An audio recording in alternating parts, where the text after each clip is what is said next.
The Irish Airline Pilots Association has recommended acceptance of Labour Court proposals aimed at resolving its pay dispute with Aer Lingus. The union is to suspend its work to rule at the airline while it awaits the outcome of a ballot of pilots. Now, as you just heard, the pilots' work to rule at Aer Lingus is over for the time being, at least, as pilots ballot on whether or not to accept a Labour Court proposal. But that doesn't mean that there's an immediate end to disruption. Travel journalist Eoghan Corry joins us now from our Waterford studio. Eoghan, thanks indeed for joining us on 6-1 this evening. It will take a while before the disruption comes to an end, because Aer Lingus has already cancelled some flights in anticipation of the work to rule. It's really good news, David, because from Wednesday we'll have normal service. As you say, between now and Wednesday, those cancellations can't be reversed. We're dealing with between 7 and 11 rotations from Dublin Airport and one from Cork until Sunday, then 5, basically 1 New York flight, 2 Heathrow, a Birmingham and a Manchester for Monday, Tuesday. It is widely accepted that this will be, the recommendation of IALPA's executive will be accepted by the membership. They are very unified. They tend to vote with big majorities in favour of what the executive recommends, and it would be a big surprise if this doesn't happen. It looks like it's over. The passengers can relax from Wednesday on, and everybody most flights between now and then are going to continue as normal without the same level of anxiety. Now, there has been quite a lot of disruption over the past 2 and a bit weeks. How badly were passengers affected, or did most of them get catered for in other flights? Most of them got catered for in other flights. Some took refunds, some rescheduled. They were given the option to reschedule.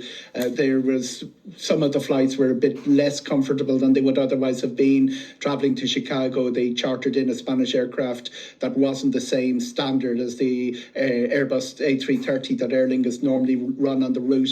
It's a big issue, Dave. If you pay a bit of a premium, which a lot of people do, for the level of Aer Lingus service when you don't get it. But they protected the North American services. They largely protected the sun routes, and the flights they cancelled, they managed to reschedule. They were taking out 2 Heathrow flights, for instance. There's lots of other options on the day. Most passengers looked after. OK, and for those that weren't looked after, or for those perhaps who were delayed by a significant amount, will they get compensation? Yeah, there's compensation issues under EU 261 if you cancel less than 2 weeks in advance, and most of the cancellations were done only 7 days.